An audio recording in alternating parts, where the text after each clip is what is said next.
Արդեն 3 օր է ինչ ազգային ժողովում քննարկվում է Հայաստանի Հանրապետության կառավարության 2013-17 թվականների ծրագիրը։ Բուռն քննարկումները զերծ չմնացին նաև փոխադարձ վիրավորանքներից։ Այնուամենայնիվ կառավարությունը падգամավորներին ներկայացրեց Հայաստանի Հանրապետության զարգացման իր տեսլականը, ու այսօր ծրագիրը դրվեց քվեարկության։ Սակայն ինչ քվեարկությունը ազգային ժողովի հանրապետական խմբակցության ղեկավարն անդրադարձավ 3 հնչեցրած գրեթե բոլոր քննադատություններին։ Լավ, մարդկանց փողոցից վերեցինք այստեղ։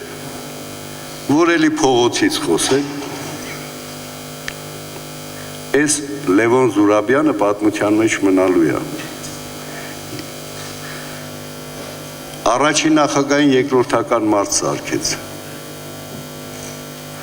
Տրամաբանորենին բացիլային քաղաքականությամբ հիմա ուզում է ջերմություն ստեղծել ազգային ժողովում։ Հլա որ այդքան խոսում եք, այս խրող թիմը այստեղ նստած է։ Չի վանկարկում եւ չի էլ ուզում ինչ որ բան ասել, բա որ հանկարծ այդքանը միանգամի շշուկով խոսեն, որտեղ է լինելու քո խոսքը։ Ինձ շատ դուր է գալիս այն հանգամանքը, որ դուք շատ նյարդայնացել եք, որից հետո տեղի ունեցավ քվեարկությունը։ Քվեարկության է դրվում Հայաստանի Հանրապետության կառավարության ծրագիրը հավանության տալու մասին, ազգային ժողովի որոշում ընդունելու մասին հարցը։ Քվեարկություն։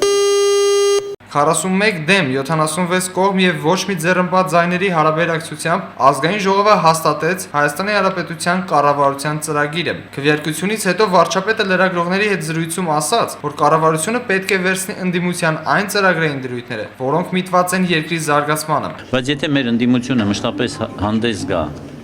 այդպիսի ծրագրերով, որոնք միտված են դեպի ապագան, մենք բոլորս դրանից կշահենք, որովհետև անձնական վիրավորանքներից բանավեճը կտեղափոխվի արդեն կոնստրուկտիվ դաշտ եւ համոզված եմ, որ նաեւ դուք զանգվածային լրատվական միջոցներդ կարող եք արտահայտել ժողովրդի կարծիքը այս կամ այն մոտեցման վերաբերյալ։ Ազգային ժողովի փոխնախագահ Էդուարդ Շարմազանովը խնդիր չի տեսնում, որ ԲՀԿ-ն դեմ է քվեարկել կառավարության ծրագրին եւ առանձնապես հետաքրքրված էլ չի եղել Բարգավաճ Հայաստան կուսակցության դիրքորոշմամբ։ Բարգավաճ Հայաստան կուսակցության, ինչպես նաեւ յուրաքանչյուր քաղաքական ուժի իրավունքն է որոշել ինչպես քվեարկել։